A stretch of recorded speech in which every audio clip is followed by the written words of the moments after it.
Coming up on the Sarc Fighter Podcast. And I had just gone on a trip with my best friend to Vegas. It was a girls' trip. We had a great time. Saw a bunch of shows, walked all over the town, felt great. And I came home and I noticed I was getting really winded. Amy Cobb is a nurse practitioner treating COVID patients, raising a family, and fighting sarcoidosis. So far, I don't have skin or ocular involvement, which is a blessing. But I think I've got everything else. Wow. I'm also Yeah, being go ahead. worked up for neuropathy right now. Coming up, Amy tells the story of how Sarc has slowly invaded her body. This is the Sarc Fighter Podcast, living with sarcoidosis and other rare diseases. Here's your host, John Carlin.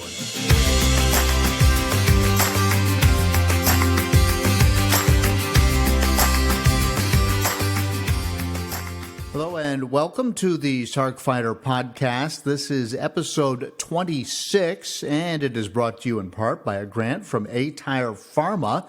I'll have an update on their research in just a couple of minutes, some new and exciting information from A-Tire. I want to tell you first, the official Sarc Fighter song is called Zombie, and that's by Mark Steyer and his band, the White Hot Lizards. Mark is a fellow Sarc fighter, and you can hear his story about how Sarc kind of took him out of the game as a hockey player. That was back in episode 12. Seems like forever ago, but the song is outstanding, and it really does tell the sarcoidosis story.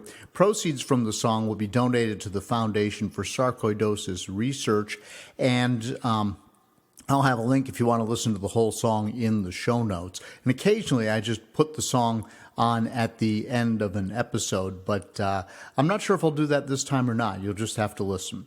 Meanwhile, I call this the Sarc Fighter Podcast because I'm fighting Sarc, so are you, whether you're a patient, a caregiver, a researcher, and that's why we're all here in this space, which is the word that everybody likes to use now, the sarcoidosis space. So here we are, and we're all together for one reason or another, and we're listening because we want to know more about sarcoidosis, or we don't want to feel alone, and that's what this podcast is all about. So there's a place where everybody gathers, and there are so many Sarc patients because there's about 200,000 in the United States, and people don't know anybody else who has Sarc. It's just rare enough. It's an orphan disease, and people feel like they're all alone. They don't know what's going on with their body. They don't know why they have this incurable disease. And one of the things that I like to do is give you a reason for hope, the podcast, whether it's because you hear somebody else's story and you think, well, they're suffering, but they're making it. They're making do. This is how they're making do. They're going to counseling. They're dealing with the drugs. They're finding a way back to the some version of the life they once knew, or maybe they're maybe they're finding new ways to appreciate life, and learning that the journey is the destination. And they tell you, well, you have to stop and smell the roses along the way, and but maybe the roses are the destination. That's where you get your happiness, listening to the birds sing. So Tracy Bottenheimer from our last episode talked about that. You have to redefine your priorities and your goals and just kind of accept where you are. But if you can do that, your life becomes much better. And so there are different avenues that you can take to move forward, and that's what we try to talk about here on the Sarc Fighter Podcast. And I just love it when I hear from somebody via email, and my email will be in the show notes, that either they want to come on the podcast or they have found the podcast, and then they go back and they listen to the back episodes. So that always makes me feel good that we're putting this out there. And I say we because, of course, I'm the host. So, but I started this because I wanted people's stories to get out there, and people come on and bravely share how Sarc has messed up their life, and they put it out there. And so all of us are a community together. And so when I say we, that's what I mean. So everybody who's come on and talked about their volunteer efforts or their life as a patient, That's really what it's all about here. And normally I try to, well, I've so far been successful. I release a new podcast every other Monday. And right now I'm actually recording this on New Year's Day, 2021. And I'm usually, right now, I'm about 2 weeks ahead of where I need to be. So I've always got a back episode, and I'm not up against it. And I've been very fortunate that people have accommodated the recordings in their schedules so that we can keep the podcast going. But yeah, so that's what the Sarc Fighter is all about. If you're new to the disease, you're trying to figure out what you have, what is sarcoidosis. Maybe your doctor doesn't even know. That's not that uncommon, unfortunately, or knows just enough. I did a recording with Dr. Simon Hart from the UK in episode 2. It was the second episode, but it's sort of like Sarcoidosis 101. And if you're just trying to figure out what sarcoidosis is, you might want to go back and listen to that. And then I told my story in episode 1. If you want to know more about what's going on with me and my neurosarc, you can go back and listen to that.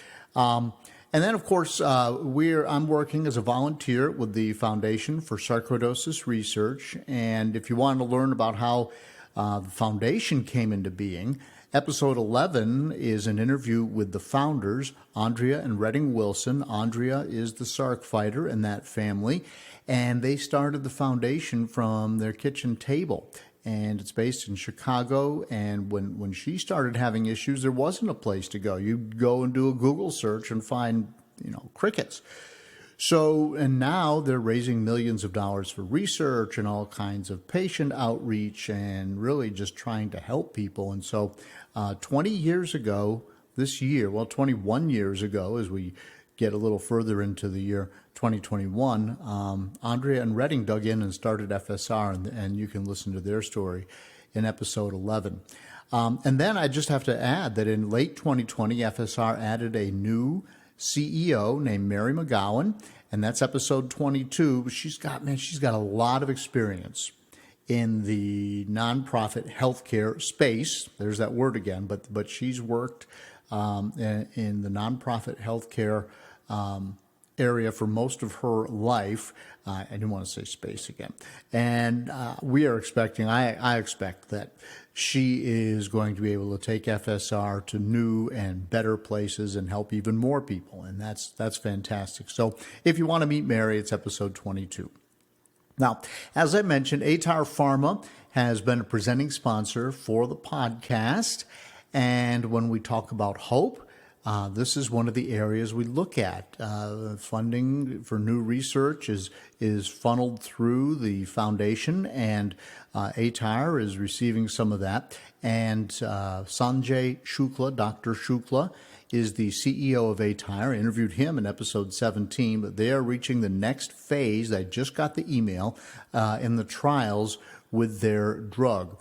And if you've been watching the whole COVID-19 thing play out with the vaccine, typically there are 3 phases that you want to go through when you test a drug. Does it work? Is it safe? And all these other considerations. Are there side effects? How bad are the side effects? And or does it not work? And so that's why they give people the placebo, and then they give people the drug, and it's a double-blind test, and people don't know who got what, but then you track the patients who got better, and hopefully it says, the ones who actually got the drug are doing better, and they're not suffering any or many side effects. And that process takes time. So with the COVID, they had to fast track it, and they got it out in less than a year, which is amazing, but it's not usually that quick. But I did get the email from aTyr telling me they expect to report some findings in the third quarter of 2021. And I'm going to read just a little bit, and this gets a little medical terminology-ish here. But aTyr has completed the target enrollment in its Phase 1B/2A clinical trial of its lead therapeutic candidate, which is the medicine. Candidate means medicine here, and that's aTyr 1923 is the name of the drug. Hopefully, if it works, they'll come up with something more interesting than A-tire 1923. But that's what's typical, is when the drug is going through the process, it doesn't have the name that it'll have, that, like methotrexate or something like that, once it's available to the public. And this is for patients with pulmonary sarcoidosis. So the studies enrolled 36 patients, and I have a quote here from Dr. Shukla. It says, "We are pleased to meet the target enrollment of this important study, especially during the COVID-19 pandemic. Reaching this significant milestone for our A-tire 1923 clinical program and the interest we have seen from patients to join the trial highlights the need for new therapies for this chronic, debilitating disease."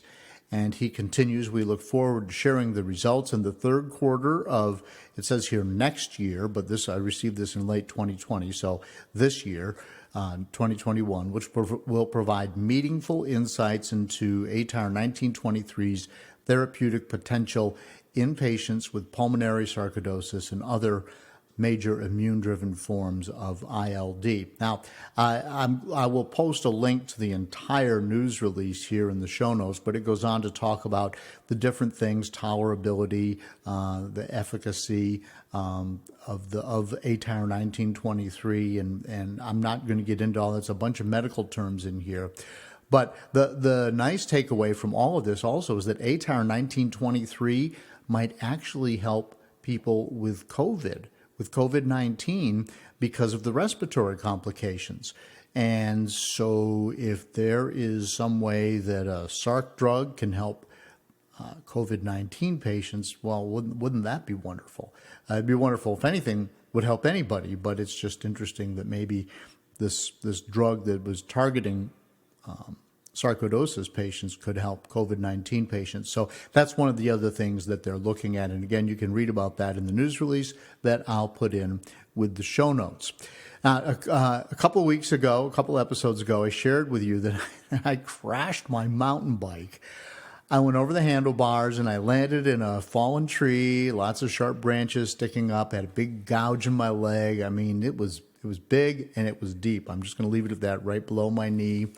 I wound up driving myself to the ER and getting all kinds of stitches. They had to stitch it underneath, and then there were 14 stitches on top. Now I have this beautiful scar, but the stitches are out. The leg is good. I actually am riding again. And yesterday, I went back to that spot on the trail very carefully and from the other direction, because I was sort of in shock when I left there, and I never really did know what I hit. And I did find this stump in the trail, which is, I thought I'd hit a stump, but it seemed so small and honestly innocuous and not the type of thing that would cause a crash that I couldn't figure it out. Well, the nearest thing I can figure is that I had my pedal in the wrong place, because the stump is there.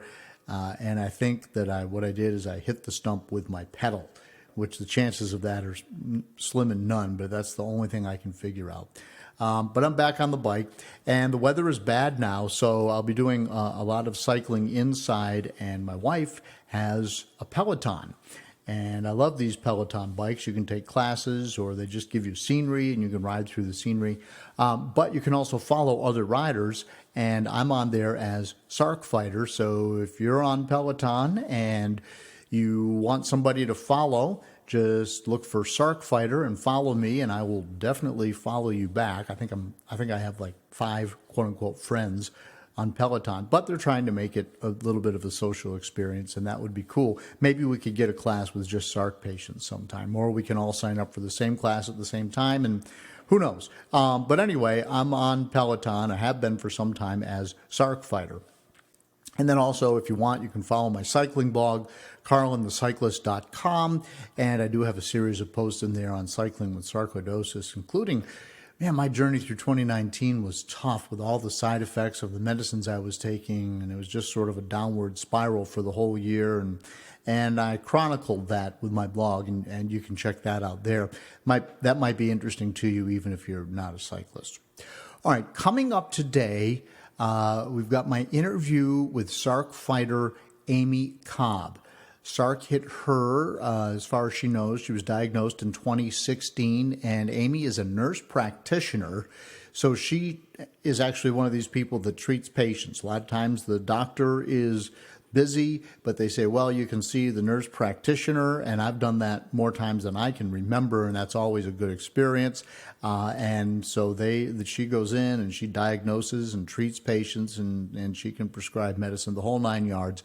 So, but she has been trying to push through. She describes herself as a gym person. She's a mother of 3.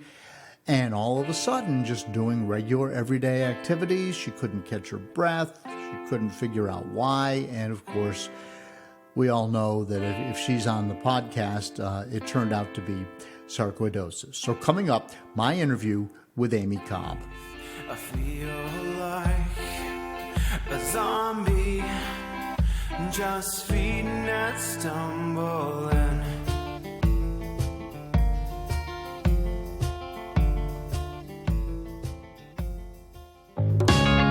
Hi, I hope you're enjoying the Sarc Fighter Podcast. You may be wondering, what can I do to help? How can I be a part of the sarcoidosis solution? It's simple. Make a donation to KISS, Kick In to Stop Sarcoidosis. 100% of the money goes to the Foundation for Sarcoidosis Research. Look for a link in the show notes of the Sarc Fighter Podcast.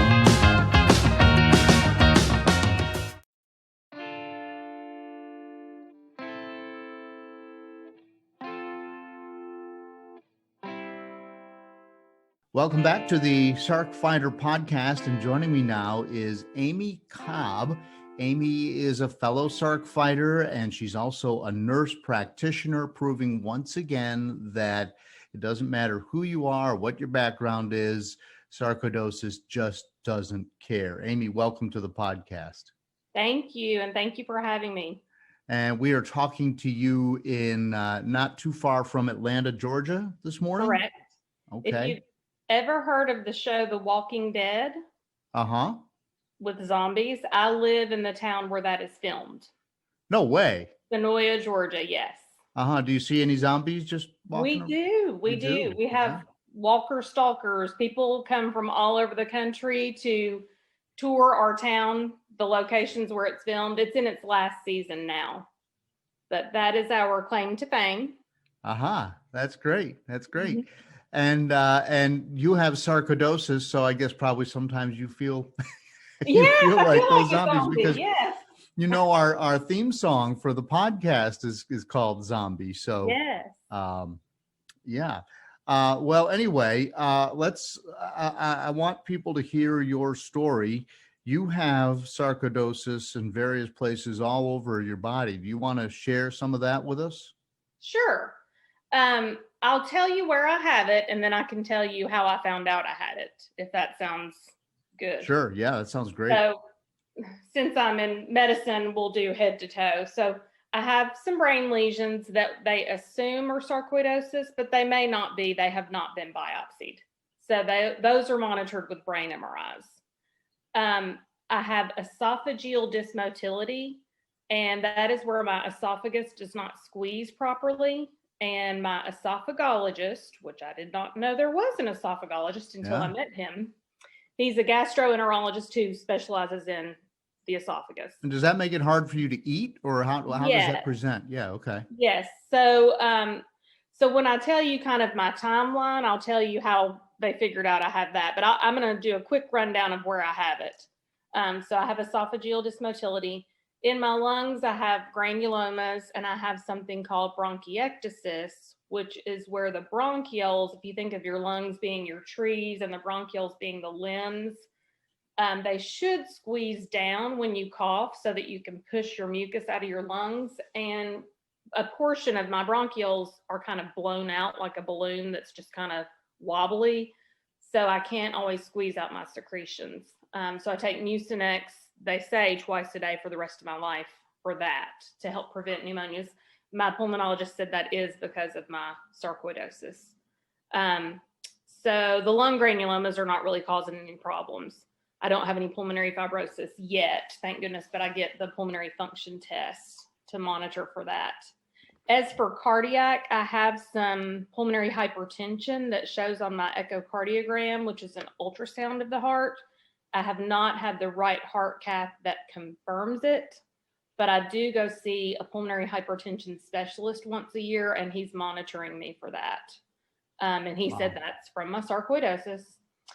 And then I have lesions on my spleen, which did get smaller when they upped my methotrexate. So again, nobody likes to do a spleen biopsy due to the risk of bleeding, but we assume those are Sarc lesions as well. And I have kidney involvement. So I've had a kidney biopsy. Uh-huh. So I see a nephrologist for that. And that was positive, that biopsy, the kidney biopsy was positive? So what it showed was glomerulosclerosis, which is damage to the kidneys. My nephrologist said that means the damage has been done. It's not active in the kidney right now. Okay. But I'm on a medicine to kind of keep my kidneys in check. So far, I don't have skin or ocular involvement, which is a blessing. But I think I've got everything else. Wow. I'm also wow. Yeah, being go ahead. worked up for neuropathy right now. So we're checking more for neurosarc and possible small fiber neuropathy. I just had a biopsy for that. Mm-hmm. Yeah, I would love it if I could get the feeling back in my fingers. I'll tell you what, that is, it's like every time I take a cover off of a pill bottle, I drop it. It makes me nuts. What you're holding up right now? So you wearing gloves? I wear these a lot, and with COVID at work, I can't really wear these germ-wise into my rooms, but when I go in my office, I have a little heater on my desk and I put these gloves on just to get the feeling in my hands enough to where I can type and document. I wear them when I drive. It could, Georgia gets hot. So I may be wearing them in the summer, not in public, but if I'm at home, I'll have them on just to get some circulation to my hands and feeling in my fingers. Yeah. So what viewers or listeners can't see right now is you're wearing like these blue gloves with the ends of the fingers cut off. Mm-hmm. And so you keep those with you all the time? Oh, I have a pair in every room. I have different colors, Oh, wow. My kids steal them because they think they're cool. And I'm like, no, mommy needs those. Yeah. Now let's point this out because you're going through all of this, but you have 3 children.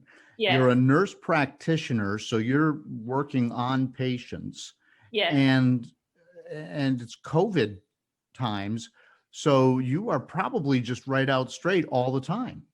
Yes. So the way I was diagnosed, I turned 40 and I had just gone on a trip with my best friend to Vegas. It was a girls' trip. We had a great time. We saw a bunch of shows, walked all over the town. Felt great, and I came home and I noticed I was getting really winded. And I thought, this is really odd. I did great in Vegas. Maybe I'm just exhausted. Maybe I'm dehydrated, because in a hotel, they charge you $8 for a bottle of water. So right. I thought, maybe that's it. So after a few more weeks of that, this was in 2016, I'm like, this is not getting any better.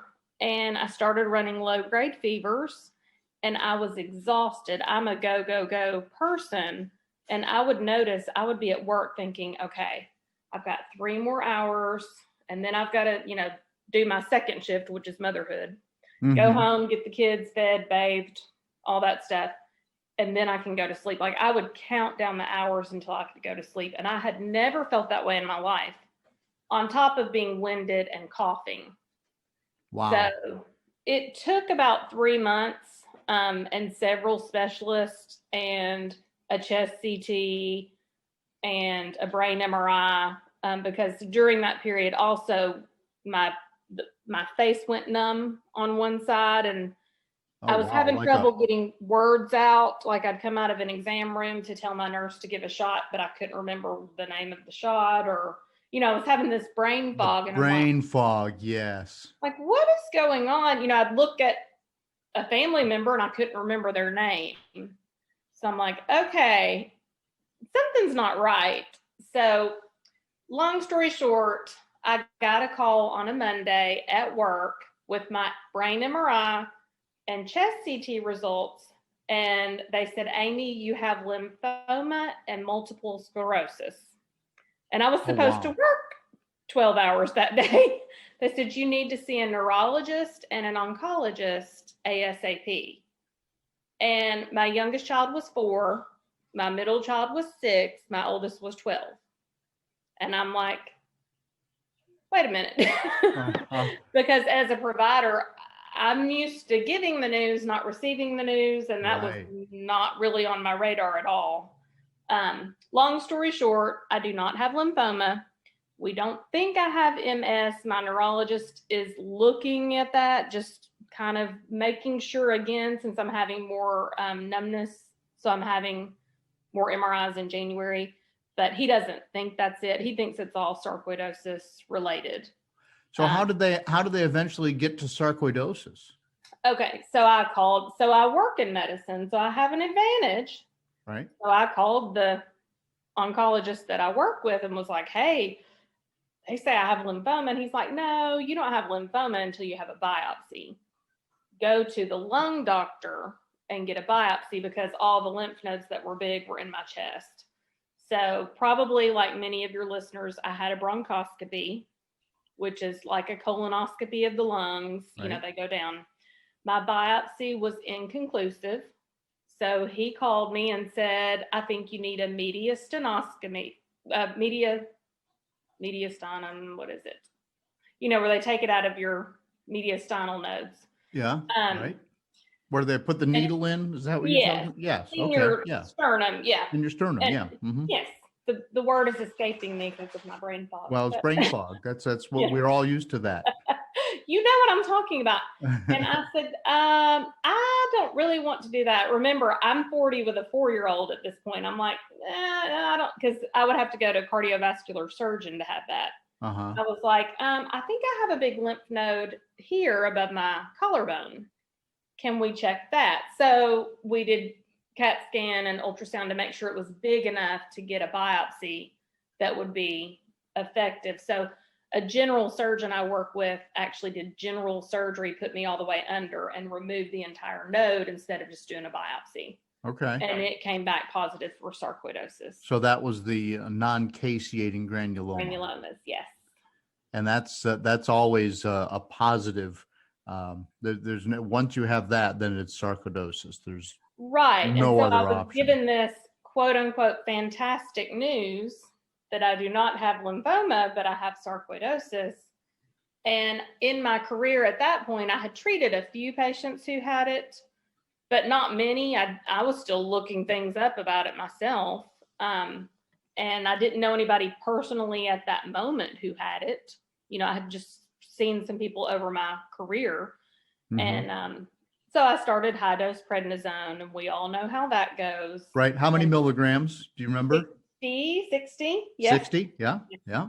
I hate to say homicidal, but my coworkers would be like, you know, talking in my ear, and I'm like sitting there about to crawl out of my skin because you're just so revved up from that prednisone. And you have no filter, so you just whatever you think comes out of your mouth. You're like a walking case for human resources. Yes. Defenses. And I take care of people for a living, so it was difficult. And I had small children, so trying to keep my patients with my children, and I was exhausted, and I felt terrible. Did your face blow up? Did you get the moon face? Everything. I watched what I ate. I weighed every day. You just gain weight. It does not matter. Right. It does not matter. You gain it. I gained it in my abdomen, the back of my neck, and in my face. Yes. And I still can't get my neck completely back to normal. My face has pretty much gone back to normal. But so while I was tapering from the methotrexate, tapering down off the prednisone, I was going up on methotrexate, and I have to do the injections because the pills just made me vomit. So I have been on methotrexate since January of 2017.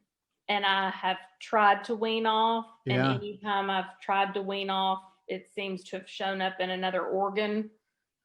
So I'm like, I guess I'm just on it for now. Wow. I tell you, I've heard various things about methotrexate. I've tried it twice, and I get this just malaise. I just cannot function And I've done it. I've done the pills, and I've done I've got 3 shots sitting in the closet right now. But I said to my doctor, I can't do this anymore. I can't. And I don't know how you do it. I mean, what kind of side effects do you have from it? Well, my rheumatologist said, you take care of sick people. I'm in family practice. So he said, I really want you to take it on the weekend when you're not around patients. To which I looked at him like, are you crazy? Because that's when I'm going to the ball field with my children and doing my laundry and going to the grocery store and cleaning my house. And, that's when I'm living. So we negotiated, and I take it. My nurses are fantastic, and they actually give it to me because it's easier to get in my arm if somebody gives it to me. So they give it to me on Friday afternoons, and between 1:30 and 3, they try to give it to me. I'm usually asleep by 8 o'clock that night. And when I say asleep, I mean passed out. Like you feel like your whole body's a dead weight is what it does to me. So that's Friday nights. And then Saturdays, I can usually get up if my kids have a 9 o'clock game. I'm up, but I'm in slow motion Saturday mornings. But I guess my body has gotten used to it over this course of time. Right. And I get 10 to 12 hours of sleep usually on Friday nights. It's kind of like my methotrexate coma, I guess. That's when you recharge too from all the stuff you have going on, I'm sure. Wow. Now, and so how old are your kids right now? So right now they are 8, 10, and 18. And the oldest just joined the Air Force. So he has left the nest. Yes, thank you. Wow.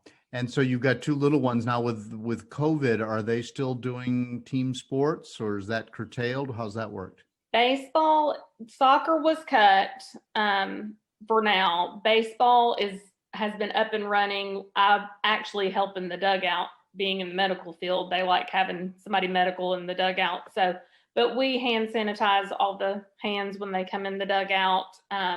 They're spaced apart. They have to have their own water bottles. So they're doing some precautions. They don't shake hands on the field after the game, but they're not wearing masks on the field. But so far, we live in a relatively small town. So far, we've been fortunate. We haven't had much activity at the baseball field. If a student or athlete had an exposure, they had to quarantine. Yeah. So. Yeah.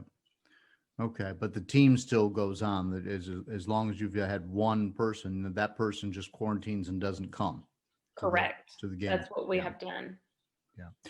So how is your mental health through all of this with treating patients? And I can't even imagine, maybe you can talk a little bit about how much busier you are because of COVID and how many people you have seen or see with COVID, and then how are you coping with that? Yes. I have been in my job location and department for 13 years. So I am closed to new patients. I'm full. So what happens is I have a full schedule, and then somebody will test positive that's in my patient panel, and I need to Zoom with them because obviously we're not bringing those patients in the office. So I've had to get creative where I have a full schedule, but I'm trying to squeeze in, patient X to check on them, see if they need oxygen at home, see what supportive care they need at home, make sure they don't need to be hospitalized. That coupled with all of the training I've had, because when COVID hit, we all needed training on protocols and treatment plans and tracking measures. And, in the beginning, we didn't even have testing supplies. And now we have the vaccine. So we're getting questions about the vaccine. So, there's been a lot more Zoom calls, morning calls on my commute where we're just getting constant training. So it has been exhausting, but in my career, I've never seen anything like it either. So I hate to use the word exciting, but it's piqued everybody's interest again. None of us are bored, put it that way, even those of us who have been doing it a long time. Sure. And now with the shots coming out, you've got to, somebody has to administer those shots. You can't do a Zoom call to give someone a shot. So that's got to be a whole new thing you have to deal with.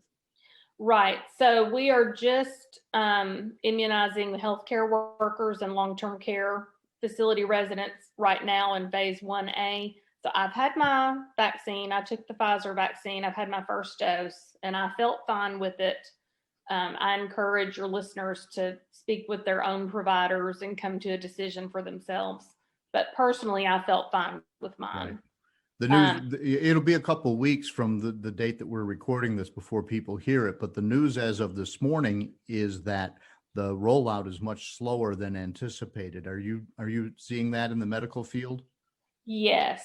My colleagues are even scared to receive the shot, some of my colleagues, whereas I said, I am ready to have it. I told my patients and family, I said, I have felt like I've had no protection for 9 months. And now I feel like I have a jacket on, having, at least one dose of the vaccine. I'm like, after dose 2, I'll have some pants and a shirt on. Right. So sure. I'm excited for the vaccine. The data on it is very encouraging. Yeah. Well, we've been reporting that on the news as well. So it's something like 95% effective, which I've had flu shots for several years now and still gotten the flu. So that's kind of scary. And then they'll say afterwards, oh, well, we only got half of the flu cases because the strain that came through this year wasn't the one that was in the shot. Right. So the flu vaccine is 25 to 40% effective. And the two, Moderna and Pfizer, have about a 95% efficacy, which is similar to smallpox and polio vaccines. And we don't see smallpox and polio because of the vaccine. So I'm very encouraged if we can get enough people immunized. Yeah. So let me go back to my original question. Then you're dealing with all of this, and we know that methotrexate can make you tired, as you've told us. And we know that prednisone makes everybody nuts. Yeah. So with the exhaustion and worry, how is your mental health? I think it was December of last year. So before the pandemic, I actually had, my insurance has a caseworker, and she called me and she said, I'm a caseworker, I'm a nurse, and I'm looking at all of your appointments and all of your tests, and have you ever thought about counseling? And I'm like, oh yeah, maybe that might be good. So it kind of took an outside source. Of course, I recommend counseling to my patients regularly, but it took an outside person saying, Amy, you have a lot going on. Perhaps you might want to talk to someone. Right. And as a provider, I'm so used to being the one helping someone else. So that, I think, was either a God thing or a blessing in disguise. So I started going to counseling in December of last year, and I have not stopped with COVID. I have needed it as well. And just some things in my personal life. I have lost some people in my life this year. So just lots of different things going on. So it's been helpful, and I highly recommend it. Yeah, I would ditto that. And especially, when I was I started out on 80 milligrams of prednisone, and I needed it to help me sort out what was anger, because, little things would set me off and I'd be set off for days. Like the reaction was way greater than the offense, if there was in fact even an offense. And I could not sort it out, and I could not stop being mad at people. And so the counseling helped me just talk through that and figure it out. Was that your situation also? Or instead of having anger, I just ignored and numbed everything. Like, well, I might be sick, but patient X has so much more than I do. Mm-hmm. So I would invalidate my own reality. And so my counselor, when I started with her, said, but how are you feeling? And I'm like, feeling, it's Wednesday. I'd say the temperature. She's like, no, like angry, sad, happy. I'm talking about emotions.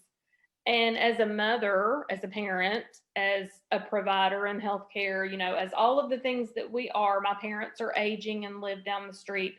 They're in good health, but all types of caregiving roles are placed on us as individuals, I had not thought about myself in years.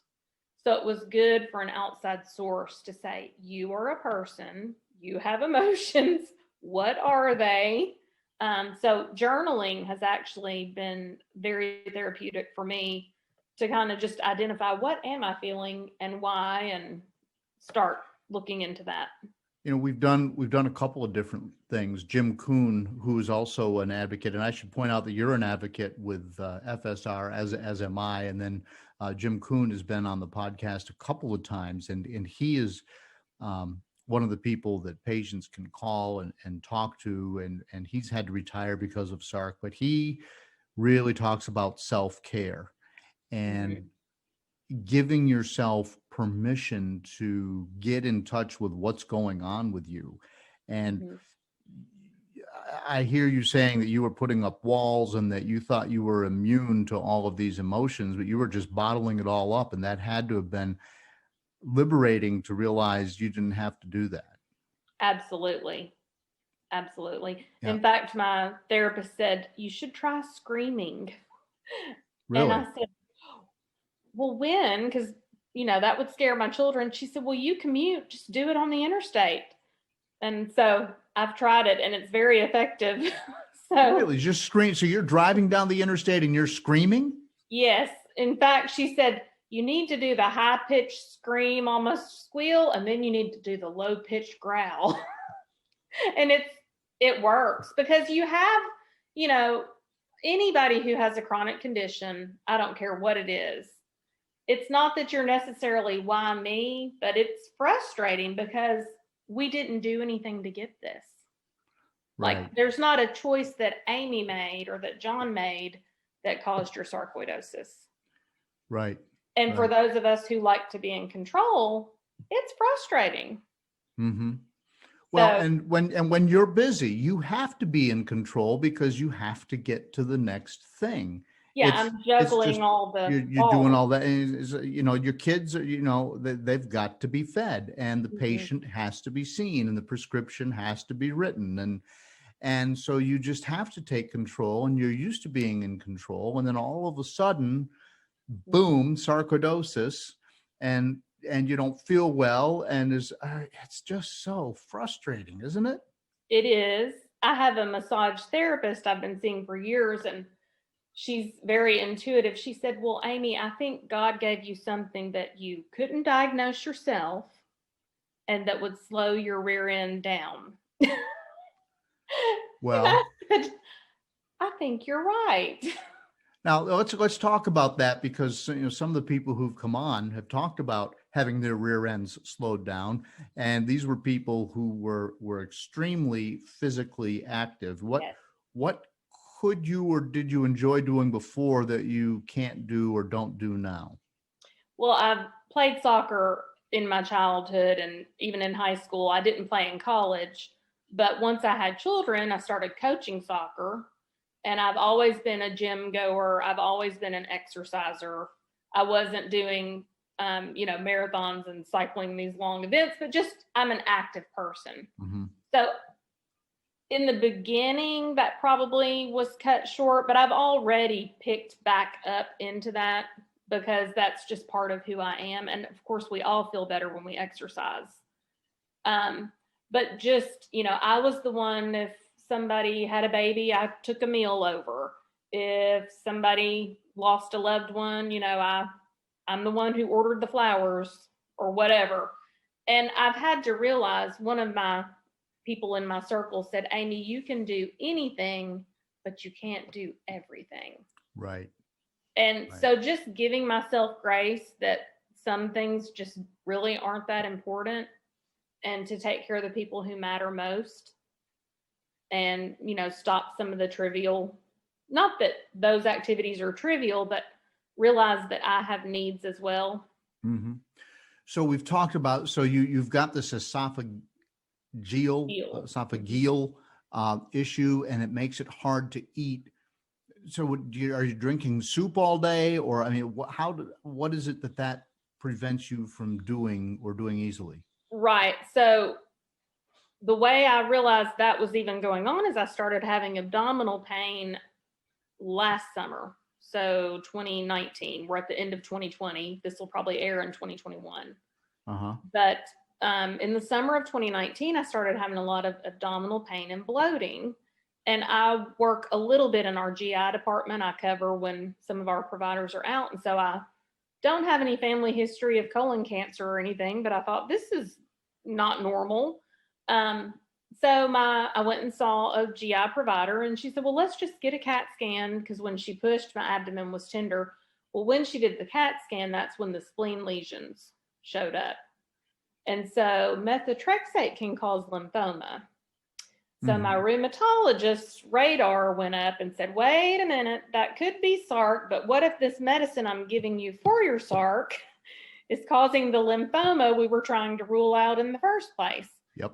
So that led to an upper endoscopy and all this GI testing, the swallowing study, the gastric emptying study, the colonoscopy, the EGD, which is the upper endoscopy. And when I went and saw somebody who was looking at my esophagus, because I was having trouble swallowing, he said, you may have an esophageal disorder. I'm going to do this new procedure called an endoflip. And what that is while you're asleep and getting your EGD, they measure the pressure of your esophagus. They measure the squeeze to make sure it's squeezing okay. Yeah. And I woke up in recovery, and he said, you have zero squeeze.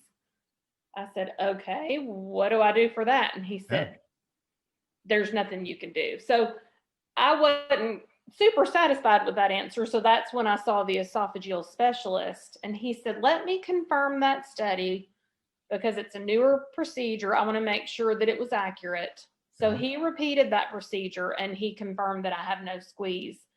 So again, so you just eat chicken soup all day, or yeah. So I said, what do I do for that? He said, well, you chew very thoroughly and you drink liquids, almost between every bite. You eat slowly, and you have to take reflux medicine pretty much the rest of your life because it's not going down easily. So it's kind of coming back up too. And I had a little bit of erosions in there from where it was coming up. I wasn't really having heartburn. I just was feeling choked. Will it lead to heartburn eventually? Because there's a little valve there that keeps the acid from coming back up, and that valve has to stay in the right position, or I'm that's surprised what you get heartburn. You know that. Yes, that's true. Yeah, Lower esophageal sphincter. Yes. Right. So he measured all of that, and he basically said, just come back to me, since he's so specialized. He said, just come back to me when you have more issues. Right now, I take omeprazole in the morning and Pepcid in the evening, and it's controlling my symptoms as long as I chew. I do have to be careful what I eat. I cannot eat and talk because I'll start choking. So that has disrupted, family meal times a little bit. I have to make sure my mouth is empty before I start to speak. But that was something I had no idea that sarcoidosis caused. So if any of your listeners are out there choking, I encourage you to go see a specialist. Yeah, I have never heard of that before. And of course, as you mentioned before, you don't look sick. Correct. You look just fine. And I'm sure somebody asks you a question. There are certain questions when someone asks you, and the last thing you want is silence. It's like the cell phone thing, right? You ask somebody a big loaded question, and that's right when they go out of service. And you thought, oh no, I shouldn't have asked that question, but they were answering it. You just couldn't hear them. I'll bet that happens to you when you're trying to just finish chewing. Yes. And my mom will call me on my lunch break because that might be the only time I get to talk to her. And she might have my children if it's summer or break time. And she'll say, can you hear me? I'm like, And she realizes I have to remind people I can't really talk while I'm eating. Wow. One thing that has changed because I don't look sick, I'll just say this, I have patients who are resistant to taking medicine for diabetes, for blood pressure. And if this has done anything, now that I've accepted that I have the disease, which took a couple of years, I'm just going to be honest. I have opened up with some of my patients and said, I have shown them a picture of my pill box and said, do you know how many medicines I take a day? And their eyes get big and they said, what's wrong with you? Because I don't look sick and I'm their Right. provider. Right. And I'm like, look, I am in the same boat. I don't want to be on multiple medications and see multiple doctors, but I'm trying to stay alive. I want to meet my grandchildren. Right. And Yeah. so I don't know that it's always worked, but I think it has. It usually leaves an impression. Everybody has their battle, not just us. Right. So it's helped me have a better understanding of what my patients go through. Yeah, I have to admit that because I was so healthy my whole life until sarcoidosis showed up. I was the guy that never got sick. I was the guy that could run forever. I could bike forever. I could hike. I was nimble. I played basketball in high school, and I wasn't any good, but I was on the team. But the point is I could do stuff that a lot of people couldn't do, and I think I was arrogant about it. Yes. I thought, well, what's wrong with you? What's wrong with you? And now I just wish I could take it all back. Yes. I told myself I will never tell another patient you don't look sick or, well, you look great, because you never know how that person is actually feeling. Right.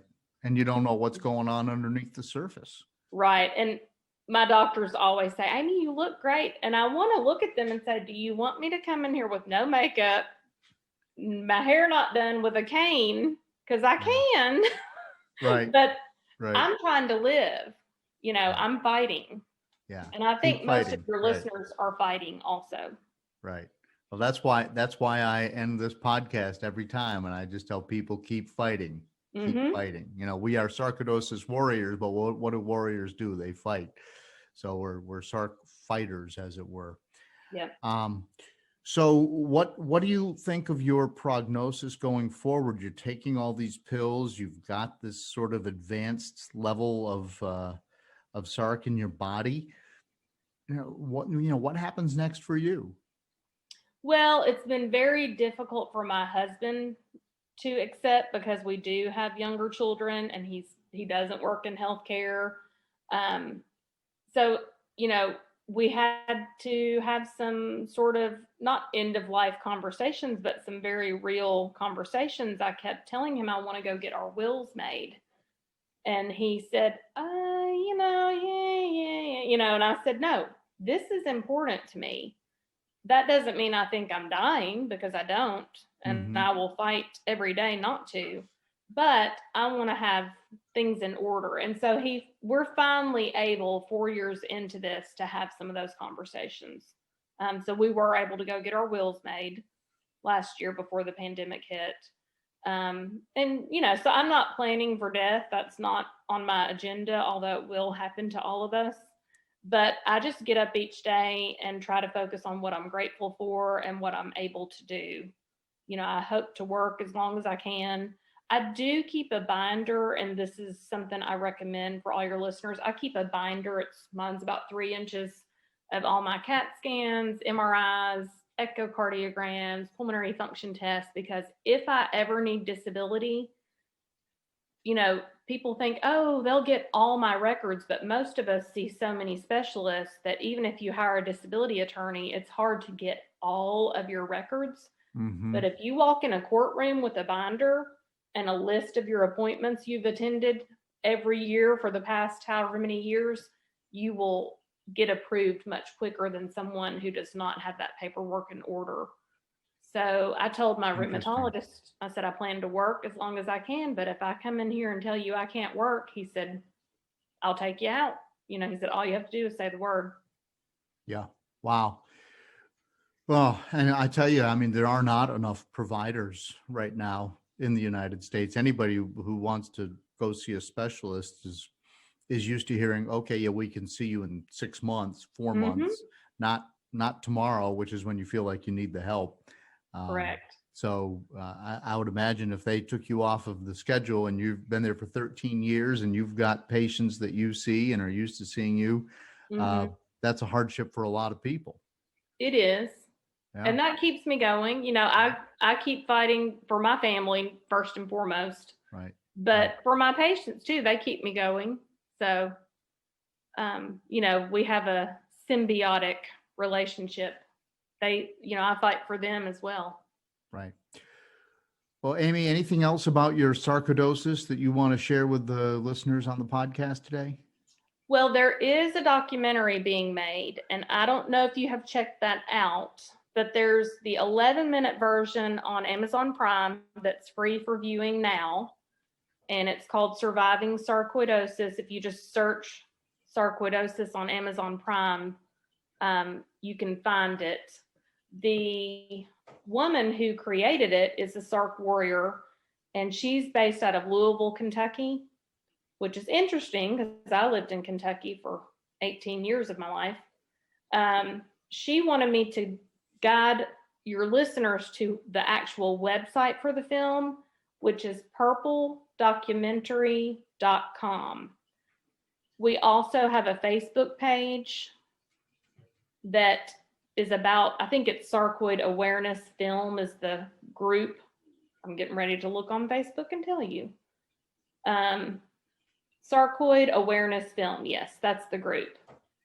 And so we're trying to get the full-length documentary made. I think she has Bernie Mac's widow committed.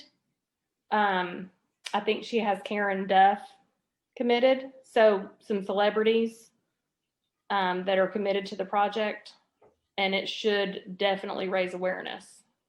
Yes, you had mentioned that in an earlier email to me, and I forgot. Actually, I think I went and sent an email to someone and asked if they wanted to be on the podcast. I'll have to go and check, but anything we can do to help raise awareness about this film, I'd be more than willing to do.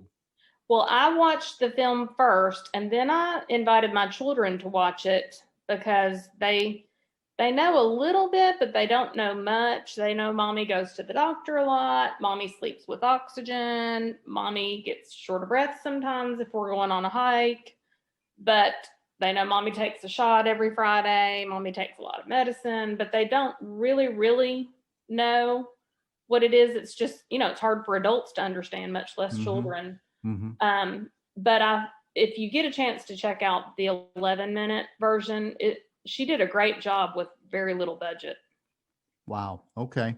Well, let's talk after we get off the air here and see if we can't make some connections. Absolutely. Okay, great.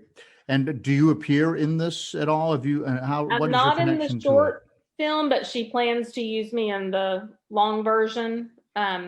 She had to cut filming when the pandemic hit because travel restrictions. And of course, all of us that will be in the documentary are at-risk patients. So she was thinking ethically, I might need to put that on hold. But that she does have part of the long version already filmed. Great. All right. Well, Amy, thank you so much for coming on and sharing your story here on the podcast. I appreciate it. Thank you for having me. And I'm so excited that you have the podcast. I'm excited because 4 years ago when I was diagnosed, which I think is around the time you were diagnosed, if you typed in sarcoidosis, you found the foundation, and then you found a lot of random, strange, bizarre things, but you didn't find a way to connect to other people. Right. And one other quick plug is the summits that FSR puts on. I went to an in-person summit in Birmingham, which was fantastic pre-COVID. And then I attended the virtual summit in November. And those are great ways to learn more about our disease and meet other Sarc fighters. Right.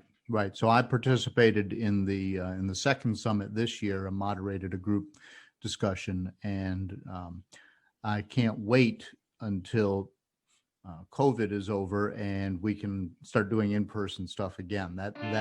I'm really looking forward to the opportunity to do that. Me too. For sure. Yeah. Okay. Well, Amy, thank you so much. And thank you. Best to you. Yes. Happy New Year. I feel like a zombie, just feeding and stumbling. So many thanks to Amy for joining me here on the Sarc Fighter Podcast and for being brave and sharing her story and letting the world know what's going on with her. And some takeaways from the interview. Once again, it doesn't matter who you are or what you do. We've had people from all walks of life, and sarcoidosis does not care. It just does not care. But some of the things that we learned from Amy: don't be afraid to give yourself grace. Don't be afraid to go to a counselor. They really, really help. Sometimes it's just because your brain gets so twisted around because of the medications. And sometimes, you're mourning the loss of the life that you once had. And I went through it, and Amy went through it. And if you are resisting it, don't. That would be my advice. And that was obviously what Amy decided to do. And you would think that with her background and her strength and her knowledge of medicine that, if she finds that it helps, you'll find that it helps also. And of course, she's right in the midst of this COVID thing. She's treating COVID patients, still taking care of her family. She signed up to be an advocate, as I did, in early 2020.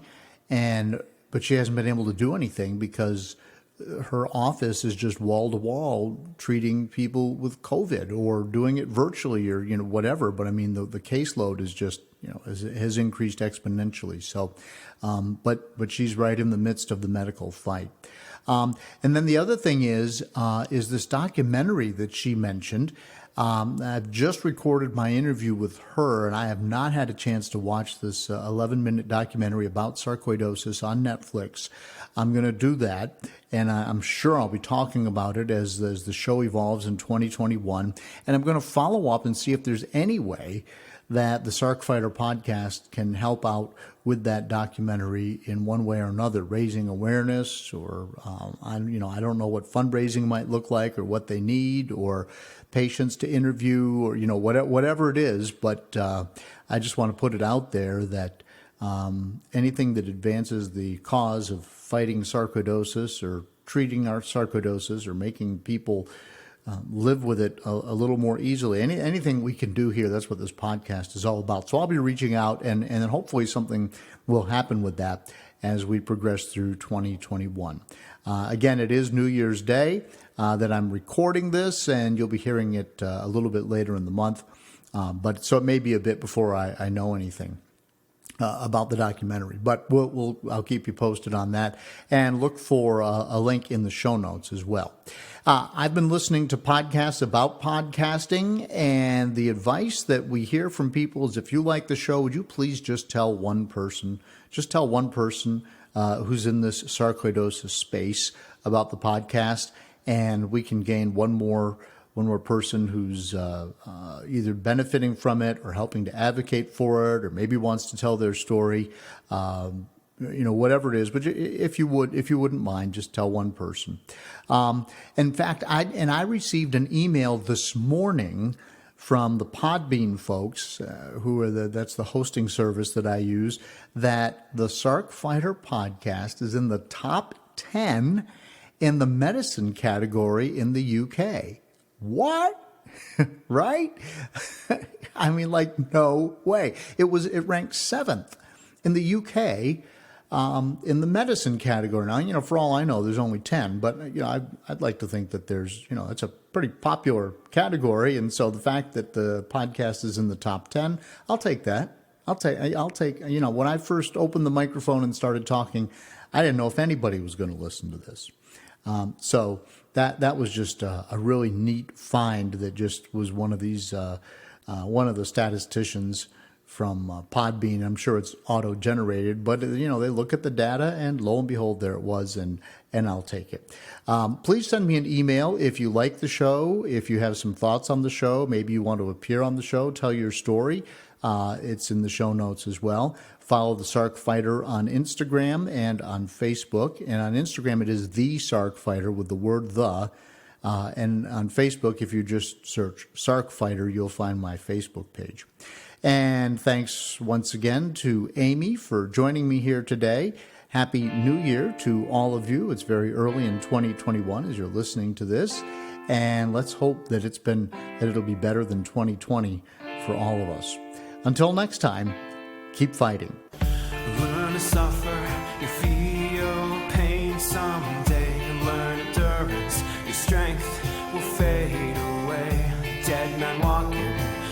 trying to keep up the pace. Dead men walking